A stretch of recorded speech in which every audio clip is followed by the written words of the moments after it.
ధర్మపురి శాసనసభ్యులు ప్రభుత్వ విప్ అడ్లూరి లక్ష్మణ్ కుమార్ ప్రస్తుతం సీఎం రేవంత్ రెడ్డి ప్రభుత్వంలో విప్గా కొనసాగుతుండగా ఆదివారం జరిగిన మంత్రివర్గ విస్తరణలో కేబినెట్ లో లక్ష్మణ్ కుమార్ కు మంత్రిగా ఖరారైంది. ఈ సందర్భాన్ని పురస్కరించుకొని రాజ్భవన్ లో జరిగిన ప్రమాణ స్వీకారోత్సవంలో లక్ష్మణ్ కుమార్ ప్రమాణం చేశారు. కొన్ని గంటల్లో విస్తరణ జరగనున్న రాష్ట్ర మంత్రివర్గంలో ధర్మపురి శాసనసభ్యులు లక్ష్మణ్ కుమార్ కు మంత్రి పదవి వరించడం పట్ల సర్వత్రా హర్షం వ్యక్తం జరుగుతోంది. విద్యార్థి దశలో ఆయన ఎన్ఎస్యుఐ నాయకుడిగా, ధర్మారం జెడ్పీటీసీగా రాజకీయ ప్రస్థానం మొదలైనప్పటికీ లక్ష్మణ్ కుమార్ ఉమ్మడి కరీంనగర్ జిల్లా జెడ్పీ చైర్మన్ గా, రాష్ట్ర ఎస్సీ కార్పొరేషన్ చైర్మన్ గా కొనసాగారు. 2009 నూతనంగా ఆవిర్భించిన ధర్మపురి రిజర్వ్డ్ అసెంబ్లీ నియోజకవర్గం నుంచి కాంగ్రెస్ అభ్యర్థిగా పోటీ చేసి కొద్ది ఓట్ల తేడాతో ఓటమి చెందారు. కాంగ్రెస్ పార్టీ అధిష్టానం ఆదేశాల మేరకు ఉప ఎన్నికల్లో కూడా ఆయన పోటీ చేశారు. కాగా 2023 అసెంబ్లీ ఎన్నికల్లో ధర్మపురి సిట్టింగ్ శాసనసభ్యులు, కేబినెట్ మంత్రి కొప్పుల ఈశ్వర్ పై 22,000 పైగా ఓట్ల మెజార్టీతో లక్ష్మణ్ కుమార్ విజయం సాధించారు. ఇదిలో ఉండగా హైదరాబాద్ లో జరిగిన ప్రమాణ స్వీకారం అనంతరం మాజీ మంత్రి జీవన్ రెడ్డి, ఎమ్మెల్యే డాక్టర్ సంజయ్ కుమార్, మాజీ మున్సిపల్ చైర్మన్ గిరినాభూషణం, మాజీ మున్సిపల్ చైర్పర్సన్ అడవాల జ్యోతి, పలువురు కాంగ్రెస్ ప్రజాప్రతినిధులు, నాయకులు అడ్లూరిని ప్రత్యక్షంగా కలిసి శుభాకాంక్షలు తెలియజేశారు.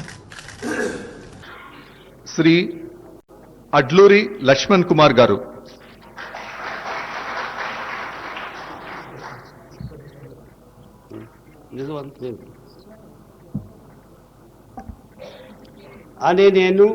అడ్లూరి లక్ష్మణ్ కుమార్ అనే నేను శాసనం ద్వారా నిర్మితమైన భారత రాజ్యాంగం పట్ల నిజమైన విశ్వాసం, విధేయత చూపుతానని, భారతదేశ సార్వభౌమాధికారాన్ని, సమగ్రతను కాపాడుతానని, తెలంగాణ రాష్ట్ర మంత్రిగా నా కర్తవ్యాన్ని శ్రద్ధతో, అంతఃకృత శుద్ధితో నిర్వహిస్తానని, భయం కానీ, పక్షపాతం కానీ, రాగద్వేషాలు కానీ లేకుండా రాజ్యాంగాన్ని, శాసనాలను అనుసరించి ప్రజలందరికీ న్యాయం చేకూరుస్తానని దైవ సాక్షిగా ప్రమాణం చేస్తున్నాను.